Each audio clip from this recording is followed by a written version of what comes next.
지난 주만 해도 반팔이면 충분했는데 한 주 만에 이렇게 날씨가 기온이 많이 내려간 것 같습니다.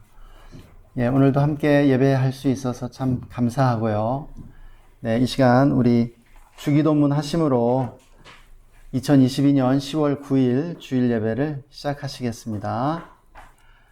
하늘에 계신 우리 아버지여, 이름이 거룩히 여김을 받으시오며 나라가 임하시오며 뜻이 하늘에서 이루어진 것 같이 땅에서도 이루어지이다. 오늘 우리에게 일용할 양식을 주시옵고 우리가 우리에게 죄 지은 자를 사하여 준 것 같이 우리 죄를 사하여 주시옵고 우리를 시험에 들게 하지 마시옵고 다만 악에서 구하시옵소서. 나라와 권세와 영광이 아버지께 영원히 있사옵나이다. 아멘. 우리 시편 말씀 함께 읽고 또 예배를 위해 기도하는 시간 갖겠습니다. 우리 함께 시편 48편 말씀 함께 읽겠습니다. 여호와는 위대하시니 우리 하나님의 성 거룩한 산에서 극진히 찬양 받으시리로다. 터가 높고 아름다워 온 세계가 즐거워하며 큰 왕의 성 곧 북방에 있는 시온산이 그러하도다. 하나님이 그 여러 궁중에서 자기를 요새로 알리셨도다. 주의 심판으로 말미암아 시온산은 기뻐하고 유다의 딸들은 즐거워할지어다. 아멘. 제가 처음에 이제 예수님 만나고 예배에 대한 갈망함 이런 것이 생겨서 이제 찬양을 열심히 하고 또 예배 열심히 드릴 때 제가 주로 이렇게 좋아했던 찬양은 좀 조용하고 좀 느리고 뭔가 묵상할 수 있는 그런 찬양들을 좋아했던 것 같아요. 보면은 제가 좀 어두웠던 것 같아요. 좀 마음이 이렇게 슬픔이 있고 기쁜 사람이, 밝은 사람이 아니었던 거죠. 예수님 만나고 이렇게 내적인 치유를 경험하면서 배운 건 뭐냐면 감정이라는 것은 우리가 선택하는 것이라는 것을 배웠습니다. 세상에서는 슬프면 슬픈 노래를 부르고 눈물을 흘리지만 또 기뻐야 기쁜 노래를 부르지만 하나님 나라에서는 내가 선택하고 결정하면 감정은 따라오게 되어 있다는 것을 배우게 됐습니다. 그리고 제가 이제 그 뒤로 바뀐 건 뭐냐면 기쁘고 즐거운 찬양이 나올 때 굉장히 찬양할 때 좋은 시간이 된 것 같아요. 빠른 찬양들 나올 때 이걸 셀러브레이션이라고 부르는데 이 셀러브레이션이 사실 굉장히 저는 찬양에 있어서 또 예배에 있어서 중요한 요소라고 생각합니다. 기쁨의 요소인 거죠. 그리고 사실은 우리가 천국 가기 전까지 천국에서의 삶을 이 땅에서 연습하는 거거든요. 훈련해야 되는 거거든요. 근데 기뻐할 줄 모르는 채로 천국 가면 참 많이 당황할 것 같아요. 많이 힘들 것 같아요. 적응하시기에. 그래서 여기서부터 우리가 미리 연습하고 훈련해야 되는 거 뭐냐, 기쁨을 훈련해야 됩니다. 기쁨을. 시편에서도 기뻐해라, 막 하나님을 찬양해라, 노래해라 막 이렇게 하잖아요. 내 영혼아 기뻐하라, 내 영혼아 찬송하라, 내 속에 있는 모든 것들아 찬양하라, 그렇게 말하는데 찬양은 기쁨으로 하는 것이죠. 사실은 우리가 기쁨을 결정하고 찬양하기로 결정하고 예배 가운데 나가는 것이 너무너무 중요하다고 믿습니다. 또 시편이 또 그것을 우리에게 가르쳐 주고요. 그래서 우리 이 시간 같이 예배를 위해서 함께 기도했으면 좋겠습니다. 우리 찬양 가운데 나아가면서 하나님, 정말 내 영혼이 주님을 찬양하기로 결정합니다. 이 시편의 말씀 붙잡고 함께 기도했으면 좋겠습니다. 기도합시다.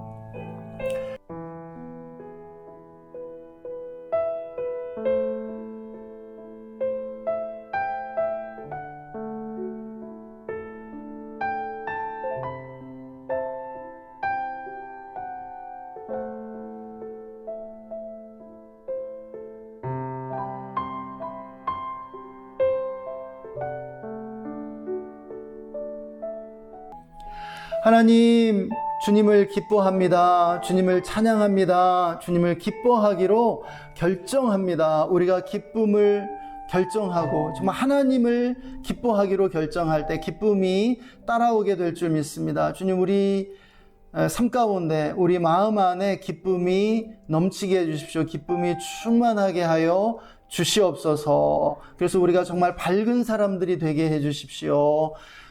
주님 보혈을 의지하고 나아갑니다. 우리 모든 죄와 허물 다 용서해 주시기 원합니다. 성령님 충만하게 임하여 주시옵소서. 성령님을 의지하고 나아갑니다. 나사렛 예수 이름으로 우리 예배 방해하고 우리를 누르는 모든 악한 영들 꾸짖노라. 떠나갈지어다. 잠잠할지어다. 너희가 정말 우리를 누를 수 없다. 예수님의 승리를 선포하노라.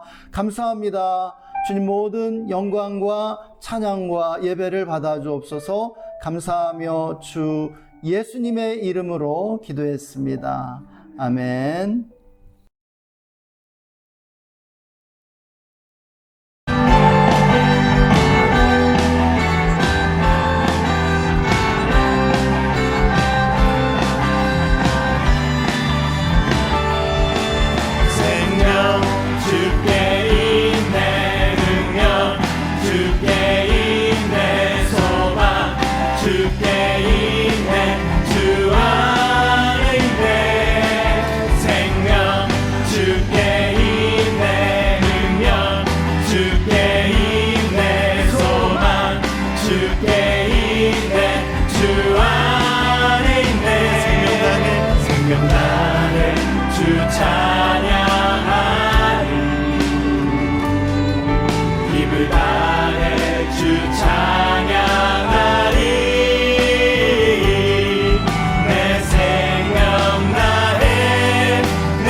주께 있네 주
속에 갇힌 우리를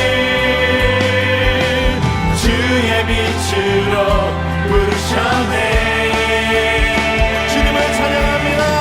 할렐루야. 살아계신 예수님, 그 무엇도 비교할 수 없네. 할렐루야. 부활하신 어린 양, 나 영원히 주 찬양. 전화번호 고백합니다. 할렐루야. 할렐루야. 살아계신 주님을 찬양합니다. 예수님, 그 무엇도 비교할 수 없네. 할렐루야. 부활하신 어린 양, 주님을 찬양합니다. 나 영원히 주 찬양하리. 입장에 손뼉 치시면서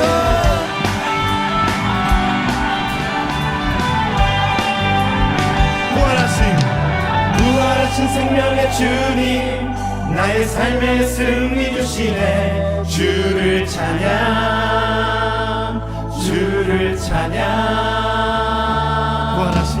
부활하신 생명의 주님, 나의 삶의 승리 주시네. 주를 찬양, 주를 우리 마음의 고백으로 같은 목소리로.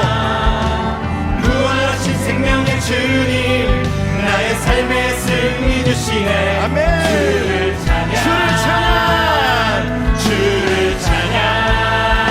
할렐루야. 할렐루야. 살아계신 예수님,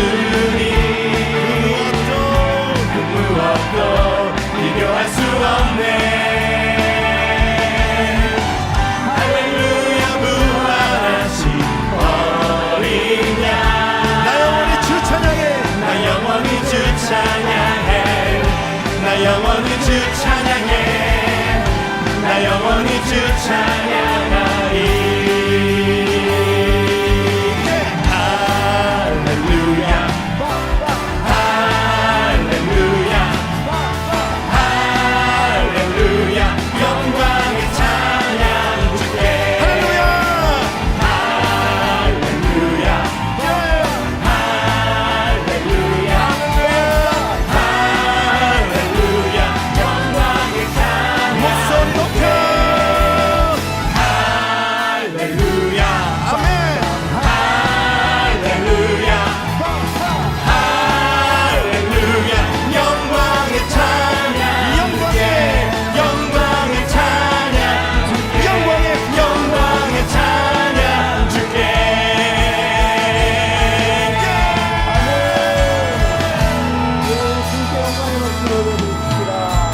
아멘. 사랑의 주님, 죽음 이기신 주님, 우리에게 구원 주신 주님을 찬양합니다. 예수님으로 영광과 찬양을 받으소서. 아멘. 아멘. 아멘. 자리에 앉으셔서 또 찬양하시겠습니다.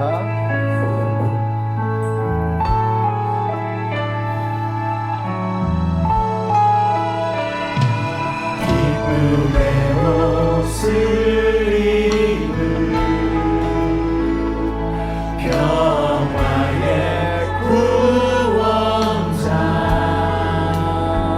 거룩하고 아름다운 예수,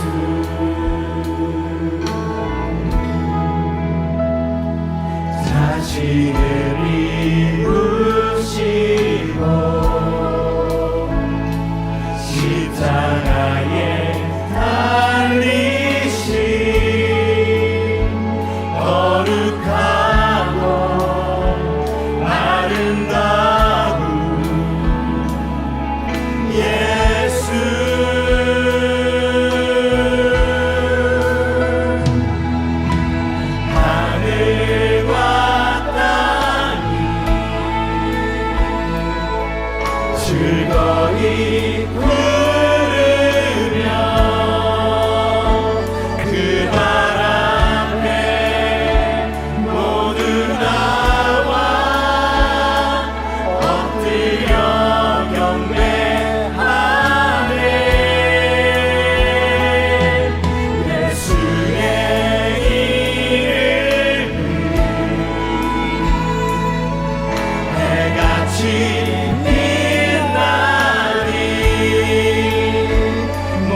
보좌에 앉으신 어린 양 예수님을 찬양합니다. 구원하심이 보좌에 앉으신 어린 양 예수님께 있음을 선포하고 찬양합니다. 예배하는 우리 모든 성도님들 마음을 어루만져 주시고, 또한 이 세상에서 지친 마음 위로하시며 격려하시고 새롭게 해주시길 원합니다. 가정과 삶의 현장 가운데 놀라운 주님의 은혜를 임하게 하여 주시고, 또 삶의 짐을 넉넉히 지고 갈 수 있도록 힘과 능력을 더하여 주시옵소서. 주님, 우리나라를 긍휼히 여겨 주십시오. 우리가 사는 이 수원을 거룩한 의의 도시가 되게 해주시고, 하나님을 예배하는 예배가 가득한 도시가 되게 하여 주시옵소서. 하나님, 또한 또 영적인 부흥이 일어나게 되기를 원합니다.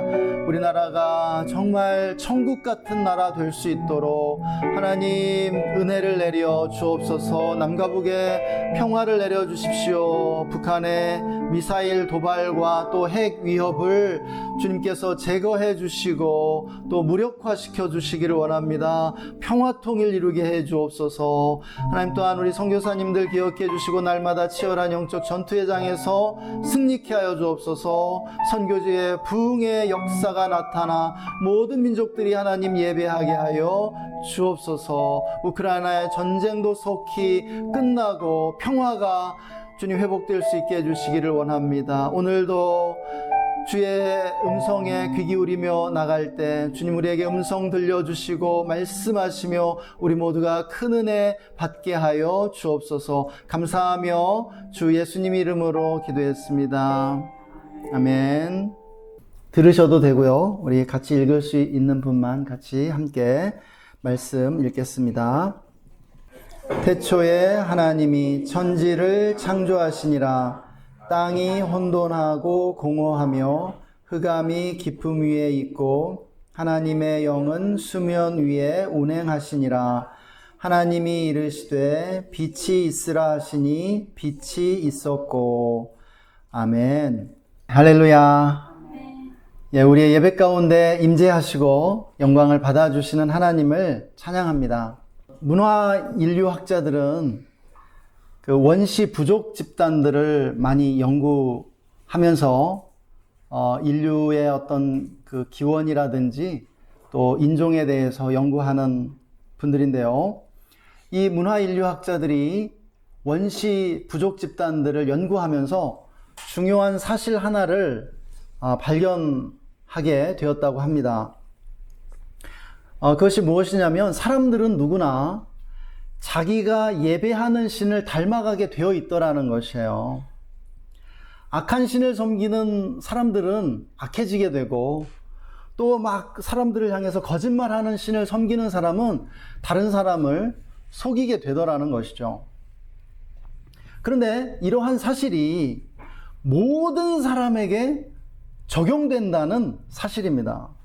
우리가 아는 것처럼 이 불교의 그 부처는 속세를 멀리하는 고독한 신이죠. 속세로부터 멀리 떨어져 있는 그러한 신입니다. 그래서 불교에 그 심취할수록 이 불교도들은 점점 고독을 추구하게 되어 있는 것을 보게 돼요.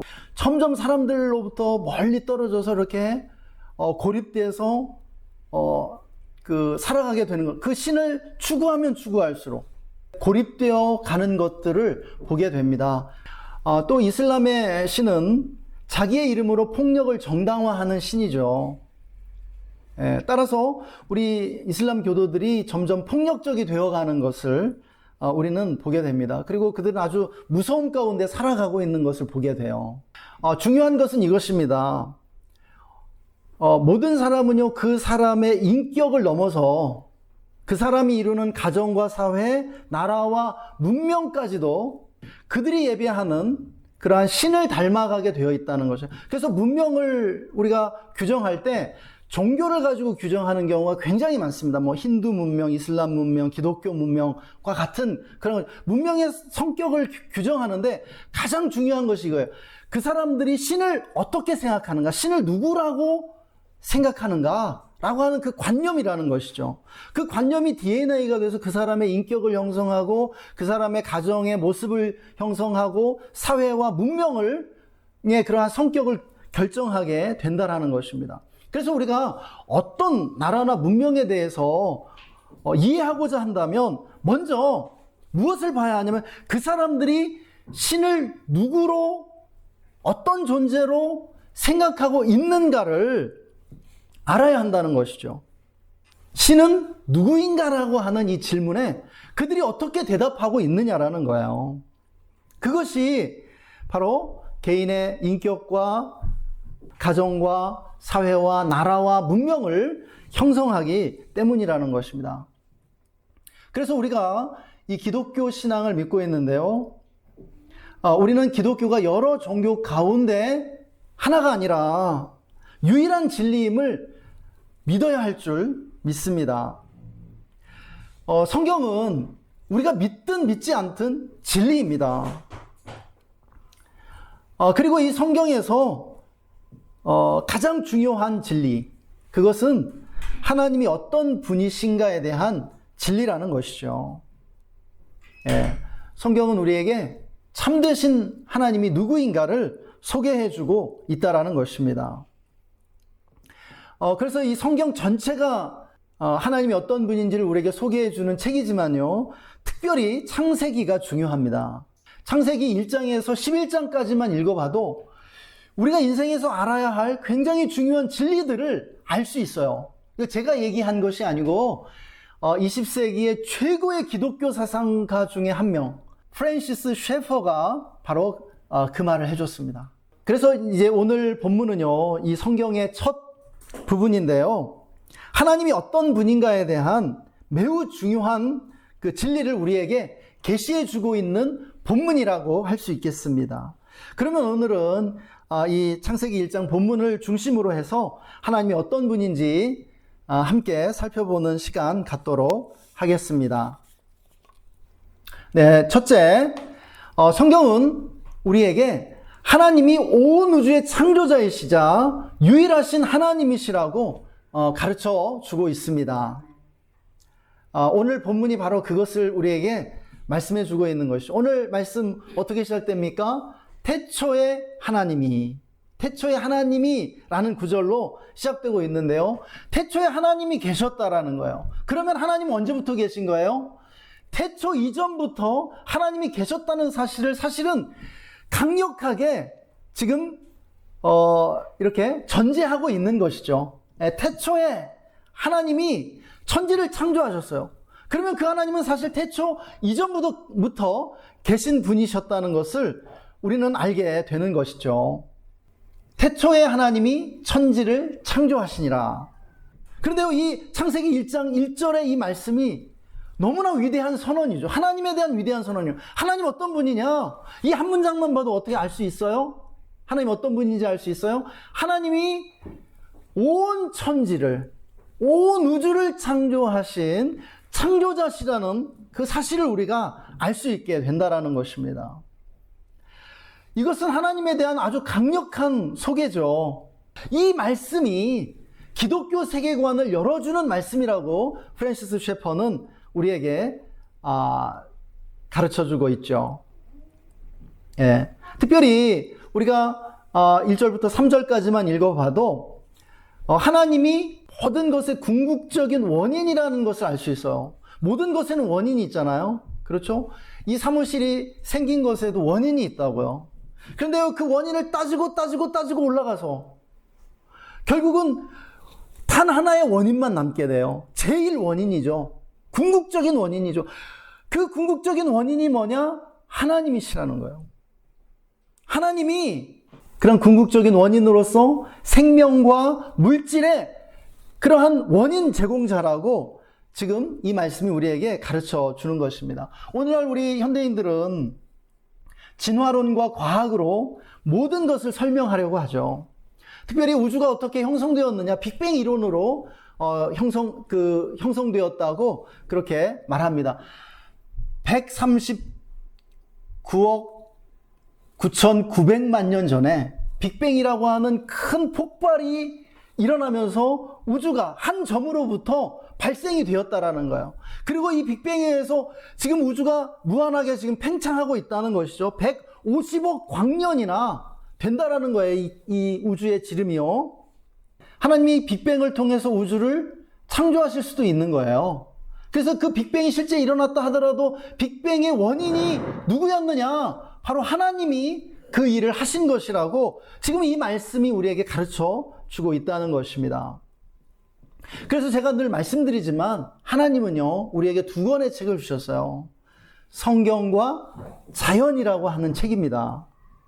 이것을 신학적으로는 특별계시와 일반계시라고 부르고 있어요. 이 성경은요, 우리 그리스도인들만 읽는 특별계시인 거죠. 그래서 그리스도인들이 읽어야, 그 성령으로 읽어야 이 말씀의 참뜻을 이해할 수 있게 됩니다. 일반인들은 잘 몰라요. 일반인들은 감춰져 있어요. 그런데요, 예수님을 믿든지 믿지 않든지, 기독교인이든지 기독교인이 아니든지 상관없이 모든 인류에게 하나님이 일반적으로 주신 계시가 있어요. 그게 뭐예요? 자연이에요. 우주예요. 이 자연 만물을 통해서 하나님을 알만한 것을 이 자연 만물 속에 계시해 놓으셨다고요. 그래서 우리 그리스도인들은 성경도 열심히 읽어야 되지만 또 무엇을 봐야 되냐면 자연을 봐야 돼요. 자연을 감상하고요. 자연으로 나가서 아름다운 풍경들을 보고요. 정말 아름다운 그런 것들을 보세요. 우리 그리스도인들을 여행을 좀 많이 다니면 좋을 것 같아요. 자연이라는 그 책을 읽어야 한다는 것이에요.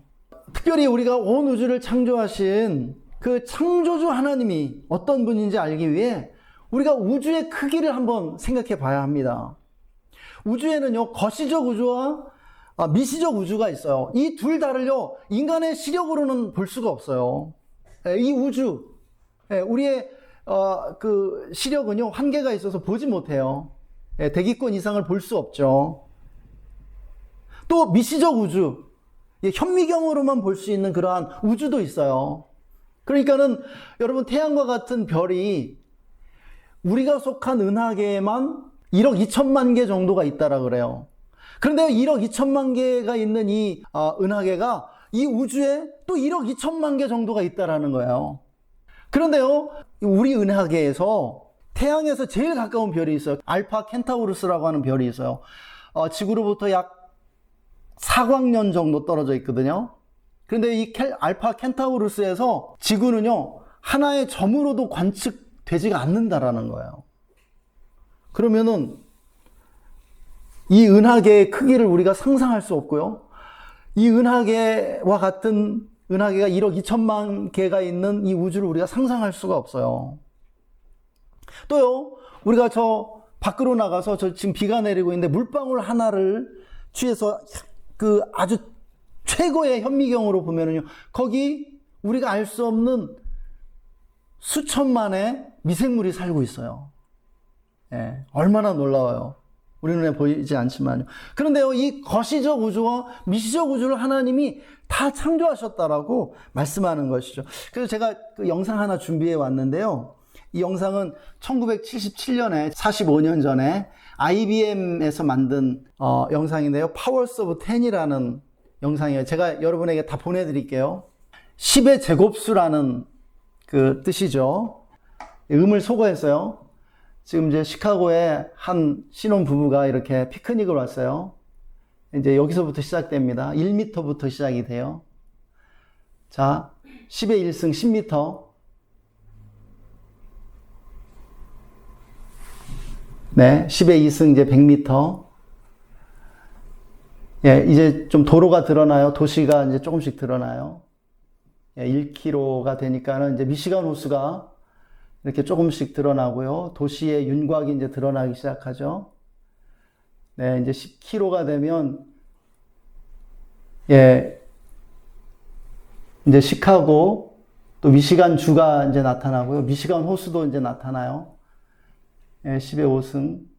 이제 100km. 이제 북미 대륙, 미국이 이제 드러나죠. 1000km. 이제 지구가 이제 보여요. 10,000km.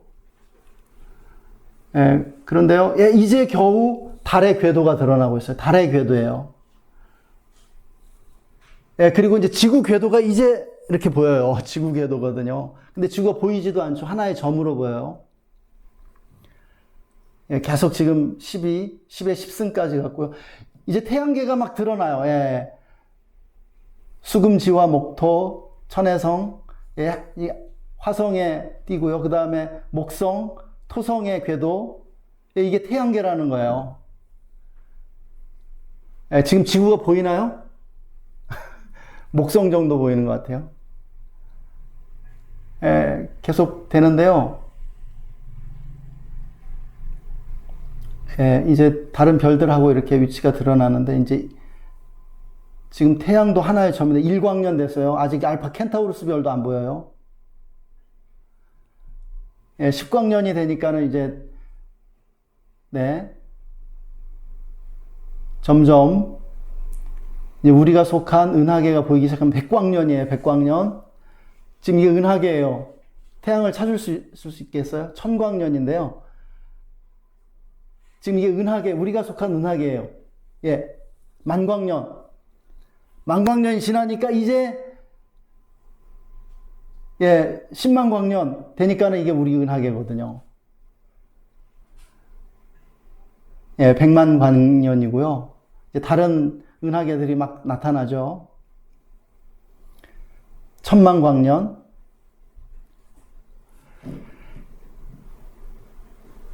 네, 1억 광년이에요. 그런데요, 우주는 150억 광년이라고요. 근데 우리 은하계조차 지금 한 점으로도 잘 안 보여요. 그죠? 자, 이제 다시 돌아갑니다.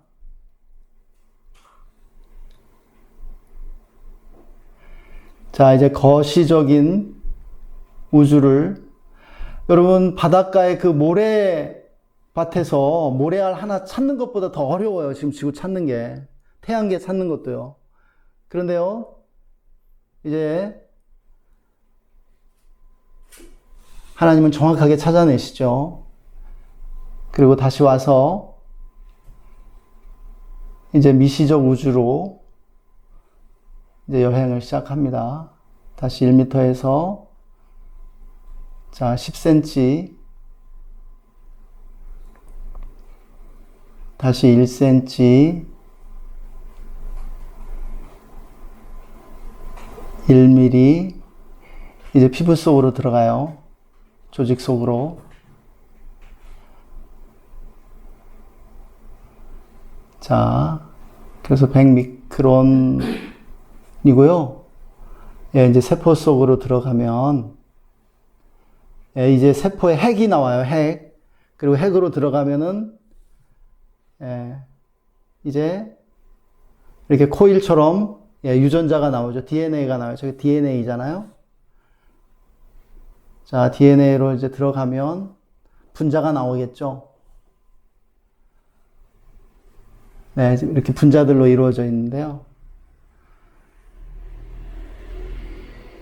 이게 10앙스트롬이라는 건데, 제가 물리학 잘 몰라서 잘 모르는데, 네, 이제 분자로 들어가면 이제 원자가 나오겠죠. 근데 원자가 또 끝이 아니에요. 물질의 가장 기본 단위는 쿼크라고 하는 그러한 아주 미립자인데 그걸 과학자들이 발견해냈죠. 지금 이게 원자겠죠?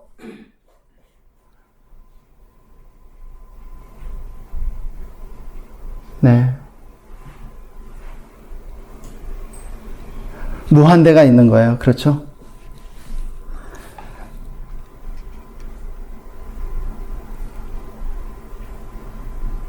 그 하나님의 그 광대하심을 자꾸 묵상해야 돼요.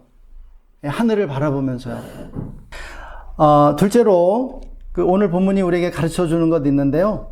바로 하나님 어떤 분이시냐면 성부, 성자, 성령, 삼위일체 하나님이시라고 우리에게 가르쳐 주고 있습니다. 본문에 나오는 하나님의 이름은 엘로힘이라는 그러한 이름을 쓰고 있어요. 엘로힘. 이 엘로힘이라는 단어가 굉장히 독특한 단어예요. 왜냐면은 복수거든요. 그런데 또 단수로 읽어요. 무슨 얘기냐면 마치 포도 알갱이, 여러 알갱이가 모여서 하나의 포도송이를 이루는 것처럼 복합적인 단일체를 이루는 단어라는 것이에요. 그래서 오늘 본문을 보면 삼위 하나님이 천지를 함께 창조하시는 것을 우리가 알게 돼요. 자, 1절에서 보면은요, 태초에 하나님이 천지를 창조하시니라. 우리가 이 문장을 읽으면서 하나님 아버지시라고 하는 사실을 우리가 알 수 있죠.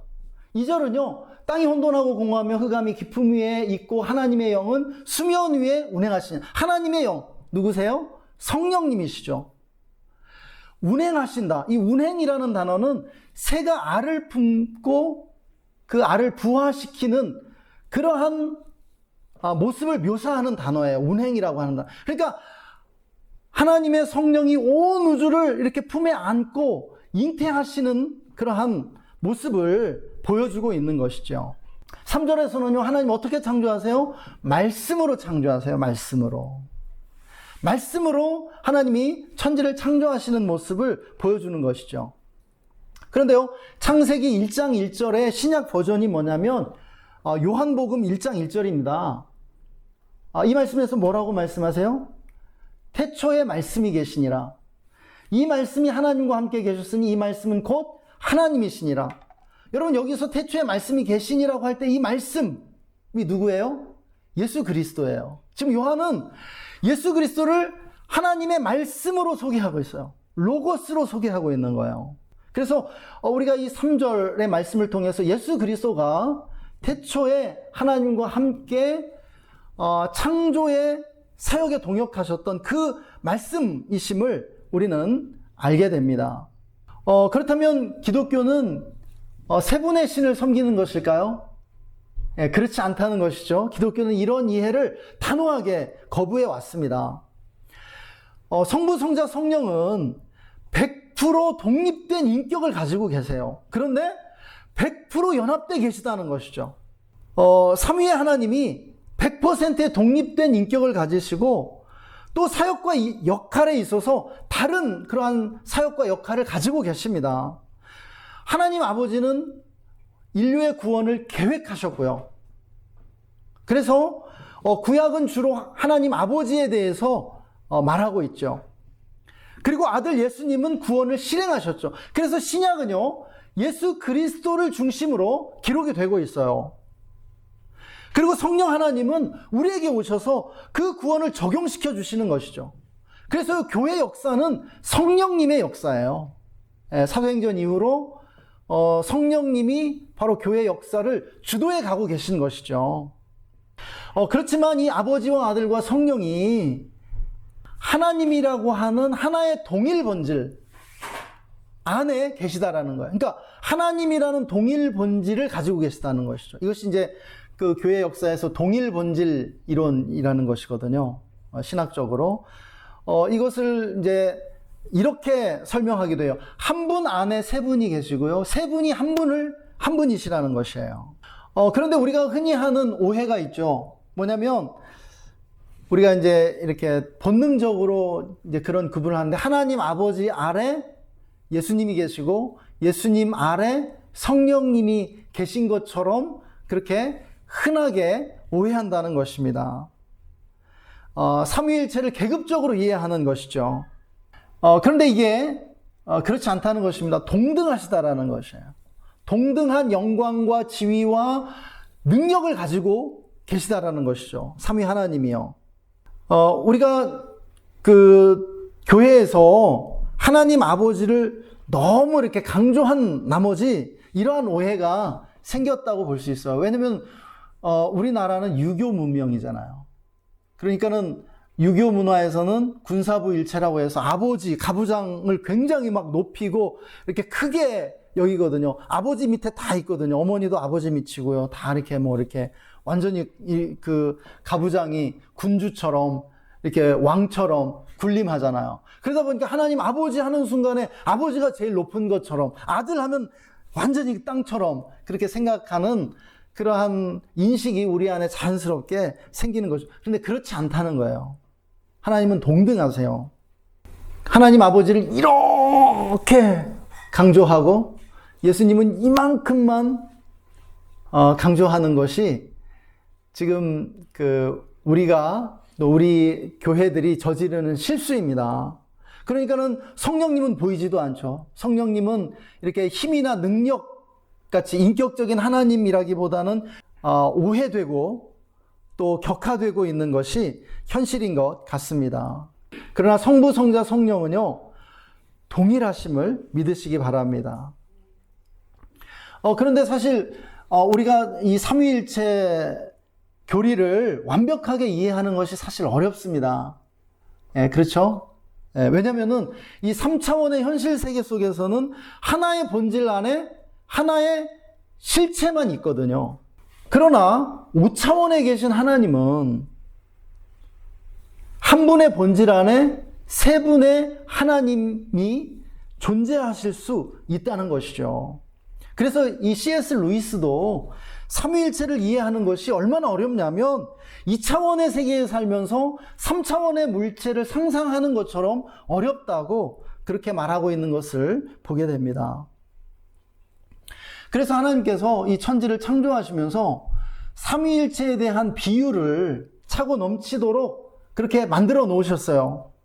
삼위일체를 가능하면 잘 이해할 수 있도록 이 세상 곳곳을요 세 부분으로 창조하신 것 같아요. 지구는요 땅과 바다와 하늘로 이루어져 있죠.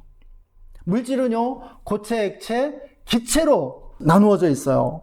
또 물은요 온도에 따라 얼음과 물과 수증기로 이렇게 변하죠. 공간은요 길이와 너비와 높이로 이루어져 있어요. 또 시간은요 과거, 현재, 미래를 포함하고 있죠.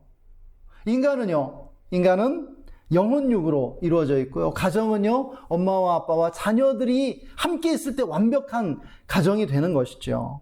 할렐루야.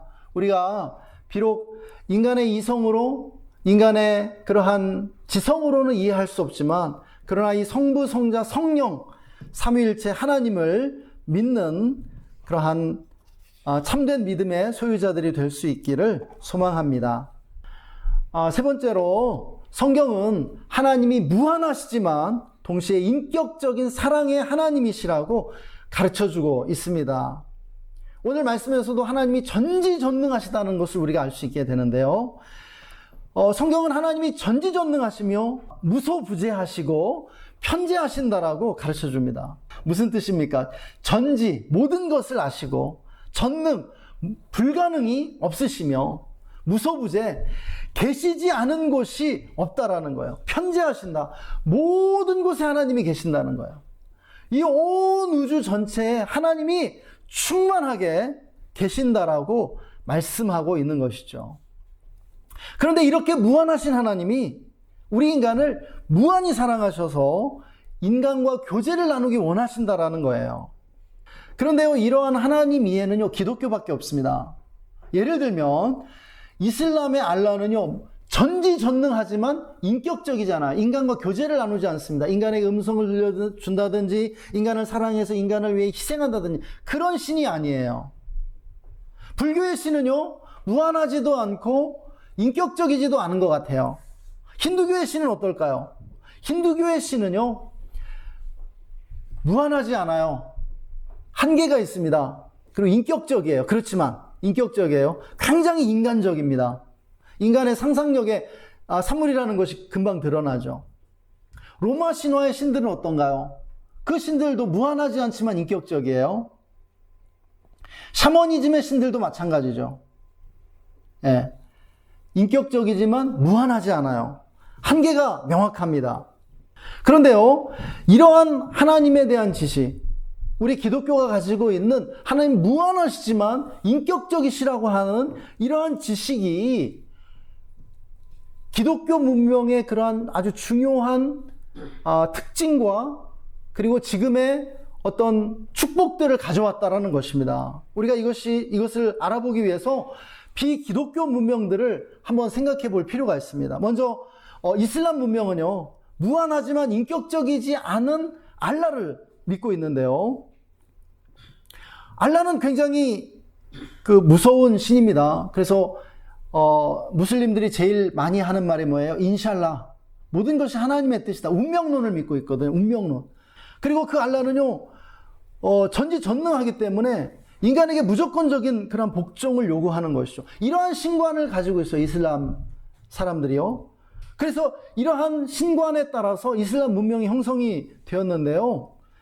이슬람 사회를 이렇게 깊이 들여다보면은요, 상명하달식 그러한 조직이 당연시되고 있어요. 모든 조직이 상명하달식 그러한 조직이라는 거예요. 또요, 정부는 종교적 율법주의를 국민들에게 강요하고 있죠. 또 지도자의 부정부패가 만연되어 있어요. 이 이슬람 사회 민주주의가 실행되는 나라가 하나도 없습니다.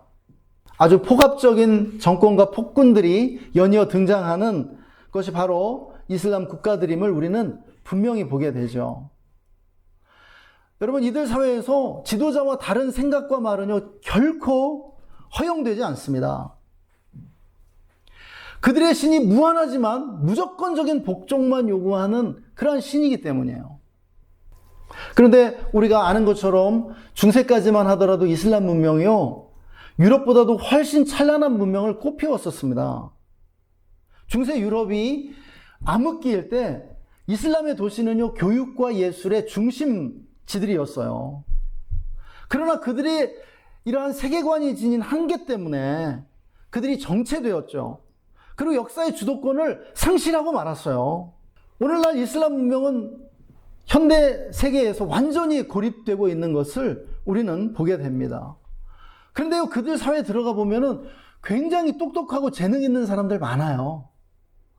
그러나 문제가 무엇입니까? 편협한 사고인 거죠. 지도자가 모든 걸 결정해야만 하는 거예요. 지도자가 모든 것을 알고 있는 것처럼, 전지전능한 것처럼, 그러니까 창조적인 그런 사고가 억압당하는 것이죠. 율법주의가 만연되어 있고요. 엄격한 위계 질서에 발이 묶여 발전하지 못하고 있는 것을 우리는 보게 됩니다. 한마디로 이슬람 문화 자체가 그들의 진보를 가로막고 있죠. 혁신적인 생각을 방해하는 거야. 여성인권, 얼마나 취약합니까? 여전히 봉건 시대에 지금 살고 있잖아요, 여성들은. 그런데 그 여성들 안에 있는 그 창조적인 능력을 끄집어내지 않고는 선진국이 되지 못하거든요. 그 나라의 어떤 잠재력을 개발시킬 수가 없거든요. 이 이슬람 문명과 반대되는 문명이 힌두교 문명이죠. 유일신을 섬기는 이슬람과 달리 힌두교는 어때요? 3,600만 개의 신을 섬기고 있다고요. 그런데 그들의 신은요, 지극히 인간적이지만 무한하지는 않다는 것이죠. 그 결과 인도 문명은요, 통일성과 질서를 상실해버리고 말았어요. 여러분, 인도 한번 가보셨어요? 인도 한번 가보세요. 인도 굉장히 매력적이거든요. 정말 인도 한번 방문하고 나면 또다시 가고 싶어지는 나라가 인도입니다. 인도 안에 엄청난 다양성이 있어요. 정말 그 다양한 문화 속에 푹 빠지면은요, 그 매력에 빠지면 정말 인도 사랑하게 되는 그런 나라예요. 그런데 문제는 뭐냐면, 다양성의 독재에 의해서 이 나라가 완전히 발이 묶여 있다라는 거예요. 끊임없는 분열이 바로 특징인 나라가 인도고 힌두 문명이라는 것이죠. 여러분 생각해 보세요. 인도가 핵무기를 개발했어요. 핵무기를 소유하고 있어요. 그들이요, 위성을 쏘아 올렸어요. 그들의 과학 수준이요, 세계적인 수준입니다. 그리고 그들이 영어를 공용어로 쓰고 있어요. 그래서 사실 중국, 일본, 한국보다도 훨씬 경쟁력이 뛰어난 나라예요. 왜냐면 영어로 바로 그들이 지식을 습득하거든요. 그 정보를요, 가져가기 때문에. 그래서 미국에서 지금 백만장자가 가장 많은 인종 집단이 인도인들이에요. 인도인들은 얼마나 똑똑한지 몰라요. 그리고 이들이 명목상 세계 최대의 민주주의 국가라고요. 이제 곧 중국 인구를 초월해요. 한 1, 2년 사이에 세계 최대의 인구를 가진 그러한 나라가 돼요. 그러니까 무한한 가능성을 가지고 있어요. 세계적인 강대국이 될 가장 최적의 조건들을 다 갖추고 있거든요. 그런데 강대국이 되지 못해요.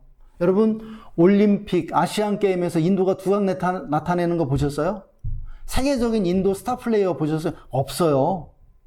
월드컵이요. 늘 하위입니다. 진출을 못해요. 일단 본선에. 예, 그렇게 못해요. 13억 인구를 가지고 있는데 어떻게 그럴 수가 있을까? 지금 인도에서는요, 수억의 사람들이 결혼도 못하고, 예, 일단 남자들이 지참금이 없어서 결혼을 못해요. 가난과 불평등 속에서 자유를 박탈당한 채 살고 있어요. 그 13억 인구의 5억 정도의 사람들이요. 얼마나 어마어마한 숫자인지 몰라요. 그런데 잠재력이 철저하게 이렇게 억압당하고 있는 거예요. 그게 뭐예요? 문제가 뭐예요? 여러분, 인도의 그 신화를 보면은요, 인도는요, 신들도 이 3,600만 개의 신들이 최상위부터 최하위까지 다 계급으로 이루어져 있어요. 그러니까 힌두교도들이 어떤 제도에 지금 발이 묶여 있어요? 카스트 제도. 그러니까는 지금 인도가 크게 보면은 5개의 그러한 계급이 있잖아요. 그런데요, 이 5개의 계급이 또 수천 개로 갈라져요. 그 계급 안에서. 그러니까 수천 개의 그러한 계급 안에서 살아요. 그리고 같은 계급끼리만 결혼할 수 있어요. 그런데 계급이라는 게 뭐예요? 인간의 가능성과 잠재력을 철저히 억압하는 그러한 제도예요. 그래서 인도가 이 계급을 타파하기 위해서 그 인도 정부가 늘 노력하거든요. 그런데 그럴 때마다 어떤 일이 일어나요? 반란이 일어나요. 사람들이 돌을 던지면서 막 한 거 한다고요. 수천 년 동안 이어져 온 이 카스트 제도를 깨뜨리는 것을 용납하지 않는 거예요. 그래서 카스트 제도를 개혁하는데 한 번도 성공해 본 적이 없습니다. 힌두교가 그걸 가로막는 것이죠. 결국요, 인도에는 끊임없는 분열이 있어요. 여러분이 인도 영화를 잘 보세요. 인도 영화 잘 만든 영화들이 여럿 있거든요. 인도 사회를 잘 보여주는. 근데 인도 사회를 들여다보면 거기에 엄청난 부정부패가 있어요. 어둠이 있어요. 분열이 있고 무질서가 있어요. 그러니까 그 많은 사람들을 하나로 묶어내는, 통합시킬 수 있는 리더가 결코 등장할 수가 없거든요. 그러니까 나라가 세계 최고 수준의 과학기술과 그 모든 가능성과 자원을 다 가지고 있음에도 불구하고 강대국이 되지 못해요. 자기 나라를 지킬 정도만 있는 거예요. 중국을 방어할 정도만 되는 거예요. 그러니까 얼마나 무능해요. 파키스탄하고 전투기 싸움 해가지고 완전 다 깨져버렸잖아요. 비효율의 악이 지배하고 있는 거죠. 그러니까 스카펙이 그러한 얘기해요. 아니, 호텔에 가서 식당에서 우유가 쏟아졌는데 바닥에 우유가 쏟아지면 우리나라 같으면 사장이라도 와서, 지배인이라도 와서 당장 닦아내지 않으면 큰일 날 거예요, 아마. 난리 나죠. 그런데 하루 종일 아무도 그 우유를 닦아낼 생각을 전혀 안 하더라는 거예요. 아무도요. 왜요? 그 바닥에 우유를 닦는 사람은 그 사회에서 가장 최하층에 가장 비천한 사람만이 그 일을 해야 하는데 그 사람이 휴가 간 거예요, 그날. 그런 사회가 발전할 수 있겠습니까? 그들이 생각하는 그 신에 대한 관념이 그들의 문화를 결정하고 문명을 결정한 거예요. 그런데요, 우리가 삼위일체 하나님을 믿는 같은 기독교권이라도 삼위일체를 계급적으로 이해하는 그러한 지역이 있습니다. 그러한 지역이 정교회 지역들이에요. 정교회, 동방정교를 믿는 그러한 지역들인데 대표적으로 러시아가 있죠. 그런데 이 삼위일체를 계급적으로 이해한 결과 이슬람하고 아주 비슷한 결과를 가져와요. 계속해서 폭군이 등장하고 폭압적인 정부가 등장해서 국민들을 억압하는 것이죠. 대표적인 예가 러시아예요. 러시아는요, 짜르라고 하는 아주 강력한 황제가 지배하던 나라였죠. 그런데 그 짜르를 대신해서 짜르보다도 더 폭압적인 그런 공산주의의 지배를 받게 돼요. 그리고 지금은 누가 지배해요? 푸틴이요. 그러니까 러시아 사람들은 아주 강력한 독재자가 등장할 때 마음의 편안함을 느끼는 거예요. 왜 그래요? 그들이 오랫동안 정교회를 믿으면서 삼위일체를 계급적으로 이해했어요. 하나님 아버지가 제일 큰 거예요. 하나님 아버지가 제일 큰 힘이 큰 거예요. 그러니까 우리의 지도자도 그런 사람이 지도자가 돼야 편안함을 느끼는 거예요. 푸틴 같은 사람이죠. 이제 말씀을 정리해야 할 시간인데요. 서론에서 말씀드린 대로 사람은 자기가 예배하는 신을 닮아가게 됩니다. 우리가 그 성경이 소개하는 하나님을 올바르게 만날 때, 올바르게 알게 될 때 하나님의 지혜와 사랑 그리고 권능을 소유할 수 있게 되는 것이에요. 여러분, 컴퓨터와 자동차와 항공기는요, 서구 문명에서 만들어냅니다. 기독교 문명의 혜택을 받은 서구 문명에서 그러한 창의적인 것들이 나오게 되는 거예요. 이슬람권, 힌두권에서 그런 것들을 모방할 수는 있지만 만들어내지 못했어요. 만들고 있지 못하고요. 하나님의 그 지혜와 사랑, 하나님의 그 권능을 우리가 소유하려면은 하나님을 올바르게 만날 수 있어야 돼요. 하나님에 대한 그 참된 지식을 소유할 수 있어야 된다라고 하는 것입니다. 특별히 우리는 삼위일체 하나님을 예배함으로써 상호 존중하는 사랑의 교제와 섬기는 그러한 지도력을 갖게 되는 것이에요. 삼위 하나님은요, 서로를 섬기시거든요. 이 삼위일체 교리로부터 민주주의가 발전하는 것이에요. 그러니까 민주주의가 꽃피우는 나라들을 보면은 바로 기독교 문명의 혜택을 받은 나라예요. 물론 지금 서구가 기독교 문명으로부터 점점 멀어지고 떠나고 있죠. 그럼에도 불구하고 프란시스 셰퍼가 말했어요. 지금 서구는 열매의 혜택을 보고 있다고요.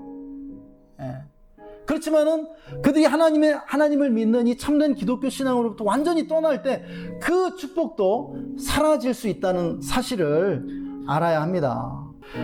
삼권이 분립된 그러한 민주정치, 또 개인의 자유, 여성인권, 생산성 높은 이러한 경제들이 성경적 하나님 이해로부터 나오는 것이에요. 이것이 프란시스 셰퍼가 이야기하는 것들이거든요. 그래서 독일의 메르켈 전 총리도 독일의 정체성이 어디에 있느냐? 기독교에 있는 것이다라고 그렇게 말했어요. 그 자신도 기독교 민주당 대표였고요. 우리 문화는 아직도 유교 영향을 받고 있죠. 그러니까는 우리가 정치 체제를 서구로부터 배워와서 민주주의를 하지만은 사실은 그래서 어려운 거예요. 대통령의 권한이 너무 커지는 게 그게 유교의 영향인 거거든요.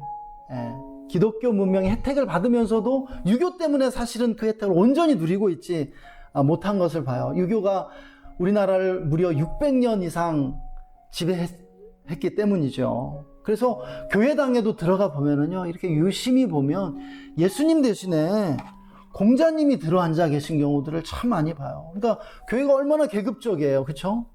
너무 목사의 권위가 비대해져 있는 걸 봐요. 근데 목사 아래 성도가 있어요? 아니요. 여러분과 저는 동등해요.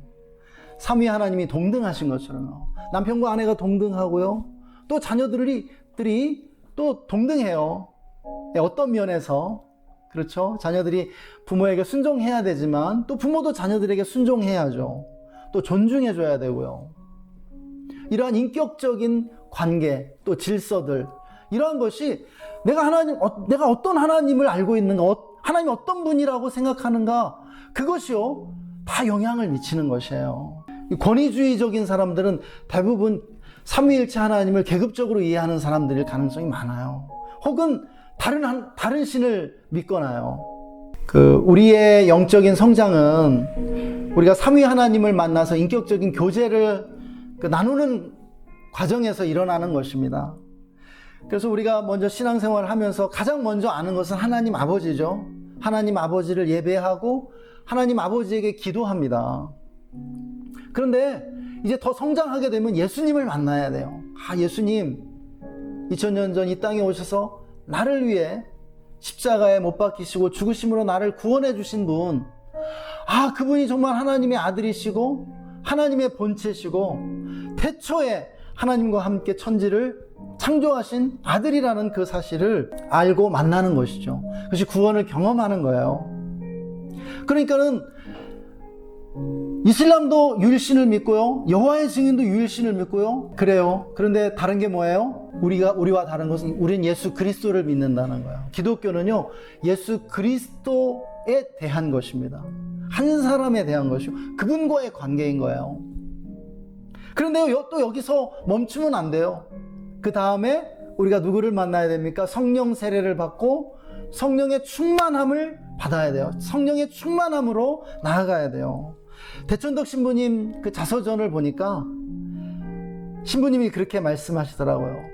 성령 세례를 받느냐 안 받느냐에 따라서 율법주의적인, 아주 바리새인과 같은 율법주의적인 그러한 신앙으로 살 것이냐, 아니면은 살아계신 예수님과 그 살아있는 인격적 관계를 또 교제를 나누면서 살게 되느냐가 결정된다라고 그렇게 강조하시는 것을 보게 됩니다. 저는 오늘 우리 함께 예배하는 우리 모든 성도님들, 예수님을 깊이 만나시고 또 그것을 넘어서서 성령 세례를 받고 성령 충만함 가운데 나아가실 수 있는 여러분 되시기를 소망합니다. 그래서 이 시간에 좀 우리가 적용하는 찬양 같이 했으면 좋겠는데요. 조금 전에 Powers of 10 그 영상 보셨잖아요. 그것의 그 2020년대 버전이 나왔습니다. 그러니까 40년이 벌써 지났으니까 옛날 영상이라 아주 흐리잖아요. 그래서 이제 40년 후에 다시 Powers of 10을 오늘날의 버전으로 다시 똑 만들었는데 영상이 좀 더 좋아요. 그리고 이제 시작되는 곳도 시카고가 아니라 그 이탈리아의 그 밀라노입니다. 그래서 우리가 함께 찬양하면서 주 광대하시네 비길 수 없네라는 찬양이거든요. 그 찬양 함께 부르면서 또 영상도 영상만 감상하셔도 되고 또 함께 찬양하실 분은 또 찬양하셔도 좋을 것 같습니다.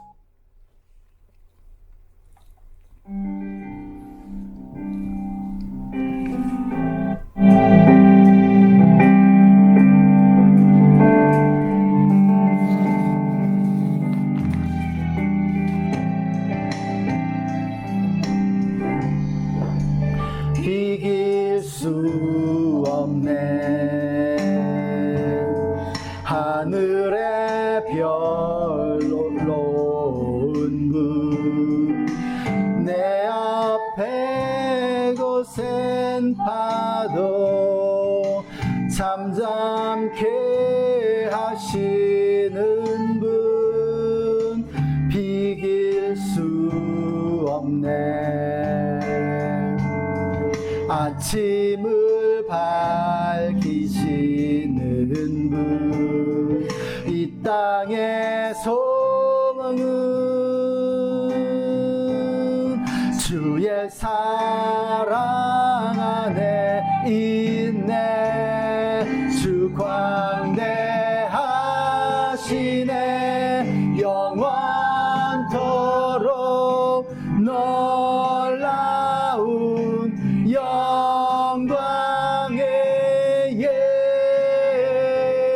예수 누구도 비교할 수 없는 그는 예수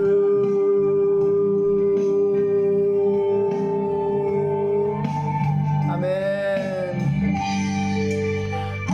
힘이 지나면 품에 노래 주시네 아침이 오면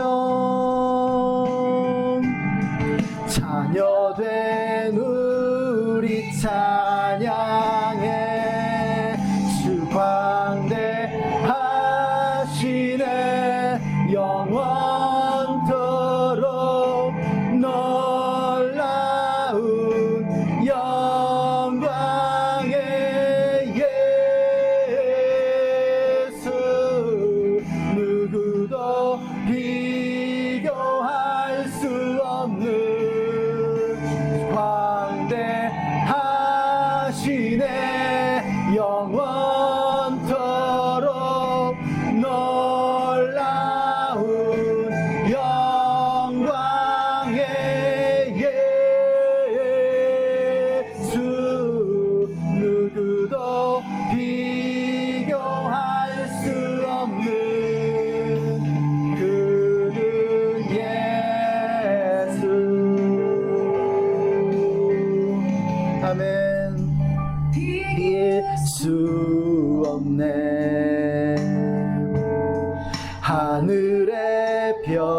놀라운 분 내 앞에 거센 파도 잠잠케 하시는 분 비길 수 없네.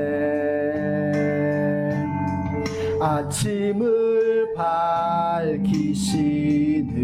분 이 땅의 소망은 주의 사랑 안에 있네. 주 광대하시네. 영원토록 놀라운 영광의 예수 누구도 비교할 수 없는 그는 예수.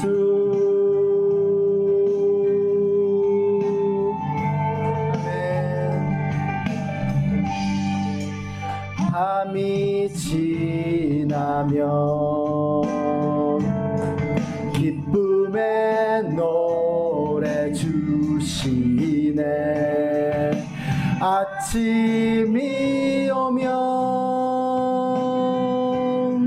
자녀된 우리 찬양해.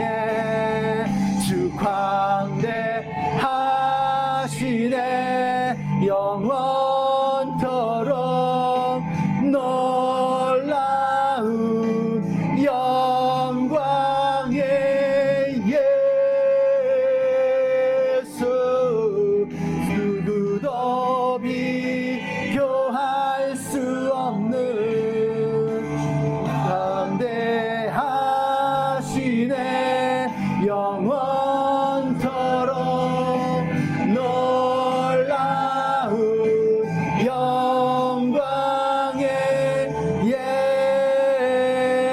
예수 누구도 비교할 수 없는 그는 예수.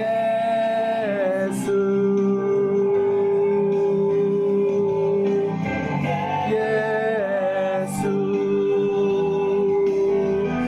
그는 비교할 수 없는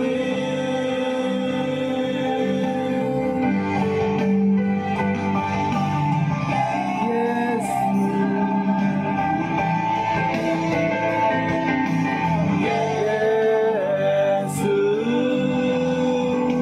누구도 비교할 수 없는 그는 예시네. 놀라운 영광의 예수 누구도 비교할 수 없는 광대하시네. 영원토록 놀라운 영광의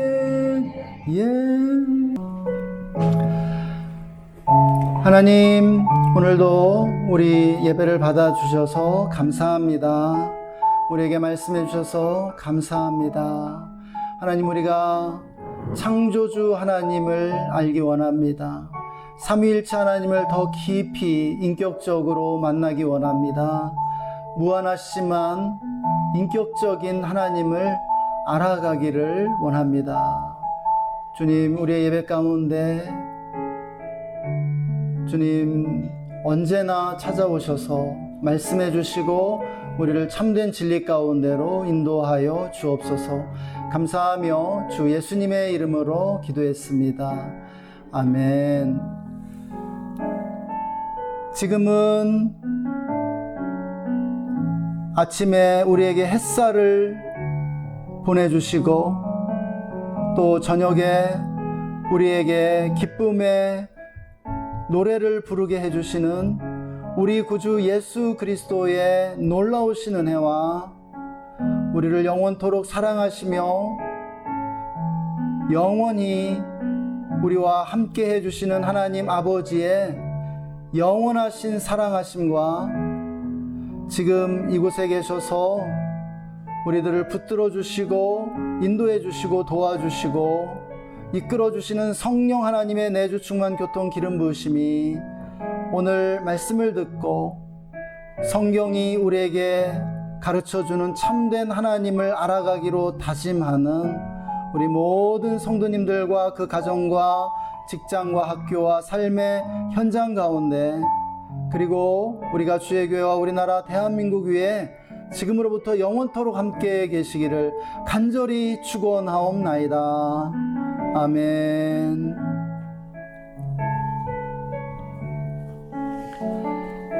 감사합니다. 예배를 마쳤습니다.